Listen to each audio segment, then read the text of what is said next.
15 janvier 2023. Il est un peu plus de 10 heures du matin à Katmandou. Le ciel est dégagé, la visibilité est excellente et rien ne laisse présager qu'un drame majeur est sur le point de se produire. Sur le tarmac de l'aéroport international Tribhuvan, un avion turbopropulseur attend son autorisation de départ. À son bord, 72 personnes, des familles, des touristes, des travailleurs locaux. Tous montent à bord du vol Yeti Airlines 691 à destination de Pokhara. Un trajet banal, presque routinier, qui ne doit durer qu'une vingtaine de minutes. Pour beaucoup, c'est un simple saut aérien au-dessus des montagnes. Pour l'aviation népalaise, ce sera un tournant tragique. L'appareil est un ATR 72-500. Un avion régional bien connu, réputé fiable, largement utilisé dans le monde entier. Ce modèle est particulièrement adapté aux pistes courtes et aux terrains complexes comme ceux du Népal. L'avion a déjà une longue carrière derrière lui, mais ses dossiers de maintenance sont conformes, ses inspections à jour. Aucun signal d'alerte technique avant le départ. À première vue, ce vol ne se distingue en rien des centaines d'autres opérés chaque mois dans le pays. Dans le cockpit, l'équipage est expérimenté. Aux commandes, une pilote qui n'est pas là par hasard. Son parcours est marqué par une histoire personnelle forte, liée à l'aviation et à la perte. Après un drame familial survenu des années plus tôt, elle a choisi de se reconvertir et de devenir pilote, avec une détermination rare. À ses côtés, un instructeur chevronné, totalisant des dizaines de milliers d'heures de vol. Officiellement, il est là pour superviser, accompagner, sécuriser l'approche sur un aéroport réputé difficile. Sur le papier, le cockpit réunit toutes les garanties. À 10h33, le vol 691 décolle de Katmandou. La montée initiale se déroule sans incident. Les passagers profitent déjà des paysages himalayens qui se dessinent sous les ailes. En cabine, l'ambiance est calme. Rien n'indique que l'avion est entré dans une séquence à haut risque, car Pokhara n'est pas un aéroport comme les autres. Niché à environ 850 mètres d'altitude, entouré de reliefs abrupts, la ville est soumise à des vents changeants et à des effets de vallée particulièrement traîtres. L'aéroport international dispose d'une seule piste, bordée de zones habitées, de routes et de rivières. Ici, les marges de manœuvre sont faibles. Chaque approche exige précision, coordination et anticipation. C'est pour cette raison que seuls certains pilotes sont autorisés à s'y poser sans supervision. À l'approche de Pokhara, la tour de contrôle assigne au vol 691 une piste nécessitant une manœuvre spécifique. L'avion débute une descente progressive. Les paramètres sont normaux. L'équipage suit les procédures. À ce stade, rien ne cloche dans les enregistrements. Mais quelques minutes plus tard, une succession d'événements subtils, presque invisibles, va sceller le destin de l'appareil. Pas une explosion, pas une panne brutale, pas une tempête soudaine, juste une erreur humaine, noyée dans une routine familière. Dans le cockpit, la checklist d'approche est en cours. Les volets doivent être ajustés pour réduire la vitesse et stabiliser l'avion en vue de l'atterrissage. Sur l'ATR 72, les commandes des volets et celles des hélices sont proches l'une de l'autre, similaires dans leur ergonomie. Une configuration qui exige une vigilance constante, surtout à basse altitude, à environ 700 pieds au-dessus du sol, alors que le pilote automatique est désengagé conformément aux procédures. Une confusion se produit. Au lieu d'agir sur les volets, une mauvaise commande est effectuée. Les hélices passent en position dite drapeau.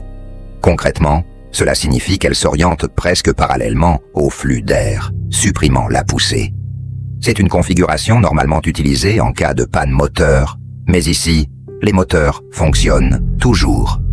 Instantanément, l'avion commence à perdre de l'énergie, la vitesse chute, la portance diminue.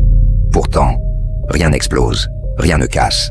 Les moteurs tournent encore, mais ils ne propulsent plus l'appareil.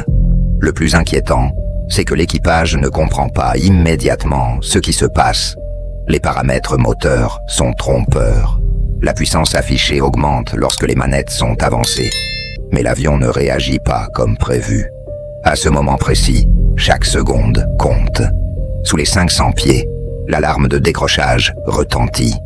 Un signal sonore strident, conçu pour déclencher une réaction immédiate. Dans le cockpit, la tension monte. La pilote questionne. L'instructeur hésite. Faut-il poursuivre l'atterrissage ou interrompre l'approche? La charge mentale est extrême. L'avion est lent, bas, déséquilibré. En cabine, les passagers ne perçoivent toujours rien d'anormal. L'un d'eux diffuse même la scène en direct sur les réseaux sociaux, filmant calmement le paysage à travers le hublot. Personne n'imagine que l'avion est déjà entré dans une zone de non-retour. La tour de contrôle est alertée. L'équipage signale une perte de puissance. Mais à cette altitude, sans poussée effective, les options sont limitées. Quelques secondes plus tard, l'appareil amorce une inclinaison brutale. La portance s'effondre. L'ATMR bascule, perd le contrôle et s'écrase dans un ravin, à quelques centaines de mètres seulement de la piste. L'impact est suivi d'une explosion immédiate. Aucun survivant.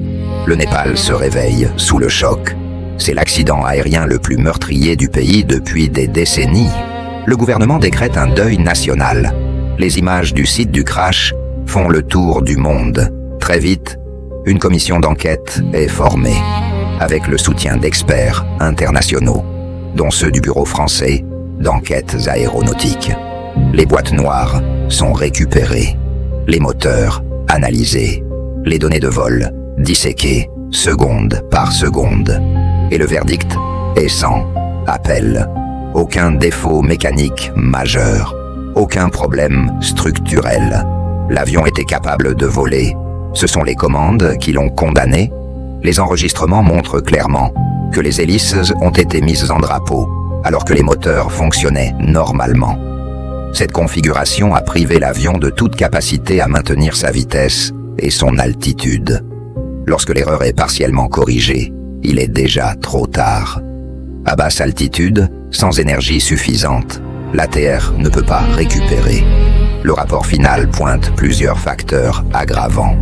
Une confusion dans le cockpit, un non-respect strict des procédures, une mauvaise gestion des ressources de l'équipage et une charge de travail élevée dans une phase critique du vol. Rien de spectaculaire, rien d'extraordinaire, juste une accumulation de petites failles. Cet accident relance un débat ancien sur la sécurité aérienne au Népal.